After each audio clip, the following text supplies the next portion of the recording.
ఈరోజు సేలింగంపల్లిలో యూనివర్సిటీలో గత దాదాపు ఈరోజు మూడో రోజు జరుగుతుంది. విద్యార్థులు ఈరోజు ఆందోళనకు దిగారన్నమాట. రేవంత్ రెడ్డి మీద వ్యతిరేకంగా ఈరోజు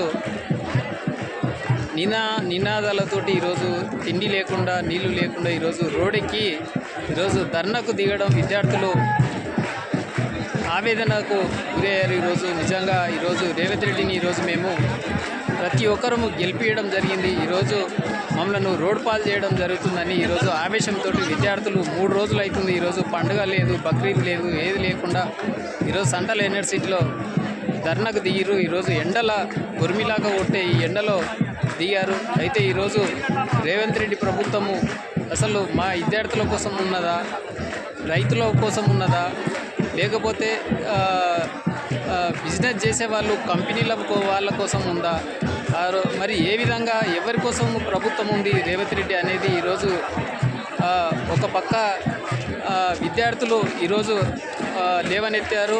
ఒక పక్క చూస్తే మళ్ళీ లగచర్ల రైతుల భూముల కాడ ఒక గొడవ. ఈరోజు విద్యార్థులతోటి భూముల మీద ఒక పక్క 400 ఎకరాల భూమి ఇక్కడ గందరగోళమైన లొల్లి జరుగుతూ ఉంది. మరి ఒక పక్క దాదాపు అంటే ఈరోజు 400 ఎకరాల్లో 3 రోజుల నుంచి తెల్లాళ్ళు రాత్రిలో జింకలు ఉరలటం, ఈరోజు 40 జేసీబీలతోటి అక్కడ చెట్లను మొత్తం నరకడం, జంతువులను చంపడం.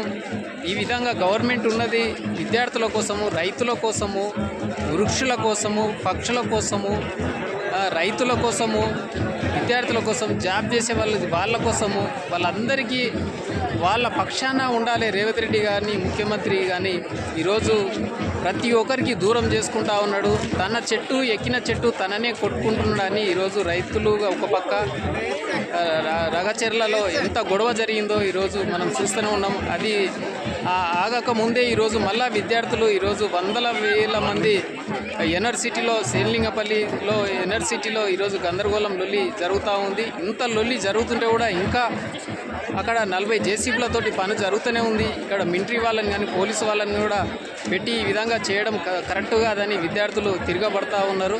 ఈరోజు మూడో రోజు కూడా పండుగ లేకుండా కూడా ఈ విధంగా జరుగుతూ ఉంటే మరి ఈరోజు ఒక పక్క మళ్ళీ జేసీబీ ఇన్ని జరుగుతూ ఉంటే 3 రకాలుగా లొల్లి జరుగుతూ ఉంది ఇక్కడ తెలంగాణలో.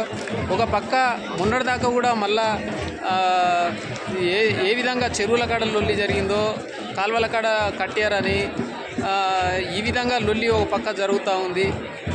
ఇన్ని గందరగోళంలో మరి ప్రభుత్వము ఎందుకు ఈ విధంగా ఆలోచన చేస్తుందా అని విద్యార్థులు ఈరోజు చాలా రోడ్ ఎక్కడం జరిగింది. అదేవిధంగా మళ్ళా హైడ్రా పేరు మీద కూడా ఎన్నో రకాలుగా లొల్లులు జరిగినాయి.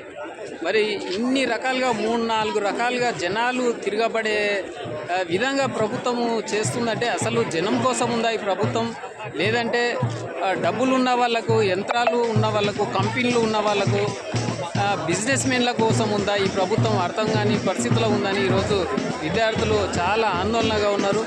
ఇట్లనే ఉంటే, ఈ విధంగా ఉంటే వచ్చే ఎలక్షన్లో కూడా మరి మేమంతా తిరగబడతామని కూడా ఈరోజు విద్యార్థులందరూ ఈరోజు రోడ్ ఎక్కి ఈరోజు గందరగోళం లొల్లి రేవంత్ రెడ్డి డౌన్ అని మరి ఈరోజు చూస్తూ ఉన్నాం. మూడో రోజు కూడా పత్రికల్లో కానీ మీడియాలో కానీ ఇంత గందరగోళం జరుగుతుంటే కూడా రేవంత్ రెడ్డి గారు ఇక్కడ రావట్లేదని బాధపడతా ఉన్నారు. ఒక పక్క జంతువులు కూడా చనిపోతుంటే, ఒక పక్క చెట్లను నరుకుతుంటే మరి విద్యార్థులను వీడ్చుకుంటూ లేడీస్ కూడా అనకుండా లేడీస్ ముఖం చూడకుండా కూడా ఈరోజు విద్యార్థులను వీడ్చుకపోవడం పోలీసులు మరి ఈ విధంగా చేస్తుంటే ఎందుకు కళ్ళు మూసుకొని ఉన్నది ప్రభుత్వము, ఎందుకు ఈ విధంగా చేస్తుందో అర్థం కాని పరిస్థితిలో ఉన్నది. ఒక పక్క చూస్తుంటే ఇక్కడ బిల్డింగ్లు కూడా కొత్త బిల్డింగ్లు హైదరాబాద్లో కట్టేది కూడా ఆగిపోయినాయి. ఈరోజు పని చేసుకునే వాళ్ళకు, మేస్త్రి పని చేసుకునే వాళ్ళకు మేస్త్రీలు ఈరోజు రోడ్డు మీదనే ఉన్నారు. కూలీ పని చేసేవాళ్ళు వాళ్ళంతా పని దొరకక కూడా ఓ రకంగా వేరే రాష్ట్రాలకు కూడా వెళ్ళిపోతూ ఉన్నారు ఇక్కడ పని దొరకక. ఏ విధంగా అయినా సరే ఈరోజు ప్రతి బిజినెస్ అనేది ఆగిపోయింది. ఈరోజు రియల్ ఎస్టేట్ కూడా మొత్తం ఆగిపోవడం జరుగుతుంది. ఒక రకంగా బిల్డింగ్లు కట్టిన వాళ్ళ బిల్డింగ్లు కూడా బిల్డర్లు కూడా వేరే దేశాలకు వెళ్ళిపోతూ ఉన్నారు. వాళ్ళవి కూడా బిల్డింగ్లు ఇలా కట్టిన బిల్డింగ్లు అమ్ముడు పోవట్లేదని రియల్ ఎస్టేట్ వాళ్ళు కూడా ఒక పక్క బాధపడుతూ ఉన్నారు. ఇంకా ఒక పక్క ఎన్సర్లో కూడా దాదాపు హైదరాబాద్ నుంచి 50 కిలోమీటర్లు 60 కిలోమీటర్లు ఎన్సర్లు వేసిన వాళ్ళు కూడా లబోదీపం ముట్టుకుంటున్నారు. సండే రోజు వస్తే జాతరలాగా ఫ్లాట్లు కొనేవాళ్ళు హైదరాబాద్ నుంచి ఫ్యామిలీ తోటి కార్లలో వెళ్ళేవాళ్ళు. ఈరోజు ఒక సిటీ లాగా అయ్యేది అనమాట. ఎన్సర్లలో సిటీ ఏ విధంగా ఉంటుందో హైదరాబాద్లో ఆ విధంగా ఎన్సర్లో ప్రతి సండే ఉండేది. ఈరోజు ఒక అడవిలాగా కనబడుతుంది. అడవిలాగానే ఉంది ఎన్సర్లలో కూడా. హైదరాబాద్ చుట్టుపక్కలలో కూడా ఎక్కడ ఎన్సర్లో కూడా కొనేవాళ్ళు ఎవరు రావట్లేదని ఒక పక్క కూడా బిల్డర్లు ఎన్సర్ చేసిన వాళ్ళు కూడా చేతులు ఎత్తేసి ఈరోజు ఎక్కడ ఏ బిజినెస్ నడవట్లేదని ఓ రకంగా బాధపడుతుంటే ఇన్ని రకాలుగా బిజినెస్లు ఆగిపోయి గందరగోళంలో ఉన్న ఈరోజు బిల్డింగ్లు కట్టేవాళ్ళు రావట్లేదు, కొనేవాళ్ళు రావట్లేదు హైదరాబాద్లో అని బాధపడుతూ ఉన్నారు. ఇంకా ఒక రకంగా చూస్తే ఈరోజు రిజిస్ట్రేషన్లు ఆగిపోయినాయి. ఈరోజు రిజిస్ట్రేషన్లు కూడా కావట్లేదు.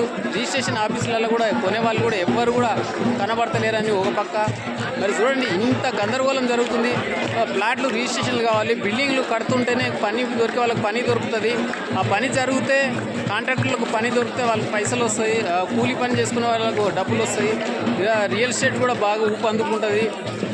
కూలీలు షాపులలో కొనేవాళ్ళు బియ్యం కొంటారు, సరుకులు కొంటారు, చీరలు కొంటారు, ఎన్నో రకాలుగా బిజినెస్లు అవుతూ ఉంటాయి. బంగారం కొనేవాళ్ళు బంగారం కొంటారు, బట్టలు కొనేవాళ్ళు బట్టలు కొంటారు. ఈ బిజినెస్లు అన్నీ రియల్ ఎస్టేట్ ఒక్కటి ఆగిపోవడం వల్ల ప్రతి ఒక్క బిజినెస్ ఆగిపోయి ఈరోజు రోడ్డు మీద పడ్డారు. బిజినెస్ లేకుండా అని ఈరోజు హైదరాబాద్లో తెలంగాణలో గందరగోళమైన పరిస్థితులు ఎగబడ్డది. ఒక పక్క రైతులకు కూడా పంటలు సవంగలిగా ఆత్మహత్యలు చేస్తూ ఉన్నారు. ఇన్ని గందరగోళంలో మళ్ళా గవర్నమెంట్లో డబ్బులు లేవని ఇట్లాంటి భూముల మీద పడి ఈ భూములు అమ్ముకొని ఎవరికి ఇస్తారు, ఎక్కడ పెడతారు ఈ భూములన్నీ, ఈ పైసలన్నీ ఎక్కడ పెడతారని ఈరోజు ఆందోళన చేసి రోడ్డు మీద ఎక్కిన పరిస్థితి చూస్తూ ఉన్నాం. చూడండి ఈ విధంగా జరుగుతుంది. Okay, thank you. ఈ విధంగా జరుగుతుంది. ఓకే, ప్రతి ఒక్కరు ఈ ఛానల్ చూసేవాళ్ళు ఇంకా చూస్తూ ఉండండి. ఇంకా రేపు ఎల్లుండి కూడా ఇంకా ఈ విధంగా నడుస్తూ ఉంటుందేమో, చూస్తూ ఉండండి. Thank you.